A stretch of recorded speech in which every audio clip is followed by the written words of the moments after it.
Hi guys, இன்னைக்கு நான் கீரை சாதம் செய்ய போறேன். எப்படி செய்யணும்னு பார்க்கலாமா? வாங்க. காஞ்ச மிளகா, பச்சை மிளகா ஒரு 5 எடுத்துக்கோங்க. தக்காளி, அடுத்தது பூண்டு ஒரு 5 பூண்டு எடுத்துக்கோங்க. அப்புறம் அரைக்கீரை எடுத்துருக்கேன், ஒரு கட்டு போதும். ஒரு தேவையான ஆனியன் இருந்தால் போதும். வாங்க எப்படி செய்யணும்னு பார்க்கலாமா? என்ன பண்ணோன்னா, அளவான எண்ணெய் ஊற்றிக்குங்க. ஊற்றினா கடலை பருப்பு, உளுந்து ஓகேவா, ஒரு ஸ்பூன் போடுங்க. போட்டு முடிச்சோடனே நம்ம தக்காளி எல்லாம் எடுத்து வச்சுருந்தோம் இல்லையா, 3 தக்காளி, 5 பச்சை மிளகா, பூண்டு ஒரு 5 பூண்டு, ஓகேங்களா. இதெல்லாம் நல்லா வதக்கி எடுக்குங்க. நல்லா கொஞ்சம் எண்ணெயை ஊற்றி நல்லா இது பண்ணிக்கோங்க. தேவையான அளவு எண்ணெய் ஊற்றிக்கோங்க, ஓகேவா. இதை நல்லா வதக்கிங்க. இது வதக்கி முடிச்ச உடனே காஞ்ச மிளகா ஒரு 2 காஞ்ச மிளகா கிள்ளி போட்டுக்கோங்க. இது காரம் இவ்வளவுதான்.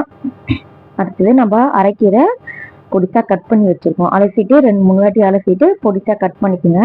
கட் பண்ணிட்டு இது மாதிரி வதக்குங்க. கொஞ்சம் நல்லா வதக்குங்க. ஸ்லோவா வைங்க, ரொம்ப ஃபாஸ்டா வச்சுக்காதீங்க. இது மாதிரி கீரை நம்ம கடைஞ்சி கொடுத்தா பசங்க நிறைய பேர் சாப்பிட மாட்டாங்க.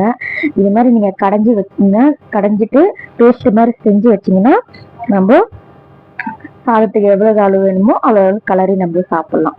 ஓகே, தேவையான அளவு உப்பு போடுங்க. உப்பு தேவையானதா வேணும், ரொம்ப போட்டுக்காதீங்க. கீரையில இருந்துச்சுன்னா அப்புறம் நல்லா இருக்காது. அதனாலதான் அது நல்லா கொஞ்சம் வதக்குங்க. சிம்பிள்ங்க, ரொம்ப ரொம்ப சிம்பிள் தான். நீங்க கீரை செஞ்சுட்டு பொரியல் பண்ண முடியாம, யாராவது சாப்பிட முடியாது, பசங்க சாப்பிடாதுங்க மேக்சிமம். அதனால நீங்க இது மாதிரி பண்ணுங்க. 2 சிட்டிகை மஞ்சள் போட்டுக்கோங்க, ஓகேங்களா. இது மாதிரி நீங்க கடைஞ்சிட்டு நீங்க அந்த கடைஞ்சிட்டு மிக்சியில போட்டு அரைச்சிட்டு தோசையில கூட ஊத்தி கூட நம்ம தோசை கொடுக்கலாம். அப்படி இல்லை சாதத்துக்கு நீங்க லஞ்சுக்கு ரெடி பண்ணணும்னு ரெடி பண்ணலாம். ஆற வச்சாச்சு, ஓகேங்களா. ஆற வச்சுட்டு நம்ம மிக்சி ஜார்ல போட்டுக்கலாம். மிக்சி ஜார்ல போட்டு நல்லா நைஸா அரைச்சிக்க வேண்டியதுதான். இப்போ நம்ம அதுக்கு தாளிப்பு கொடுக்கணும் இல்லையா, அது நம்ம கொடுக்கலாம். தேவையான அளவு எண்ணெய் ஊற்றிக்குங்க. ஓகே, அடுத்தது நம்ம கடுகு, சீரகம், உளுந்து, ஓகேங்களா. அது ஒரு ஸ்பூன் போடுங்க, பிரச்சனை இல்லை, அது நல்லா இருக்கும். அதுக்காக தான் சொல்றேன், ஒரு ஸ்பூன் போடுங்க. இது பொரிச்ச உடனே நம்ம 2 காஞ்ச மிளகாய் கிள்ளி போட்டுங்க. ஏற்கனவே காஞ்ச மிளகாய் போட்டிருக்கோம், அதனாலதான் 2 காஞ்ச மிளகாய் போட்டோம்னா நம்ம 8 வெங்காயம் வச்சிருந்தோம் இல்லையா, 2 வெங்காயம் இல்லை 3 வெங்காயம் நல்லா வதக்குங்க. ஸ்லோவா வைங்க, ரொம்ப ஃபாஸ்டா வச்சுருங்க, இது பிடிச்சிக்கும். நல்லா வச்சோடனே நல்லா வதக்குங்க. ஆனியன் நல்லா கொஞ்சம் நல்லா வதங்கணும். கருவேப்பிலை கொஞ்சம் போட்டுக்குங்க. கொஞ்சம் நல்லா எண்ணெயில நல்லா வதங்கினோட வதங்கி முடிச்சோம். நம்ம பேஸ்ட் அரைச்சி வச்சோம் இல்லையா, அதை நம்ம மிக்சியில போட்டு அதுல போட்டு வச்சுன்னு நல்லா அதுல எண்ணெயிலே நல்லா வதங்கணும். கொஞ்சோண்டு மிக்சியில ரொம்ப இது பண்ண வேண்டாம், கொஞ்சமா தண்ணி ஊற்றி அந்த ஜாரை கொஞ்சம் இது பண்ணி அதை ஊற்றிக்கணும், ஓகேங்களா. ரொம்ப தண்ணிலாம் ஊற்றக்கூடாது, எண்ணெயிலே தான் வதங்கணும். அது நல்லா வதக்கி வச்சுக்கோங்க, அவ்வளவுதான். கொஞ்சம் தண்ணி தான் ஊற்றணும், ரொம்ப ஊற்றக்கூடாது.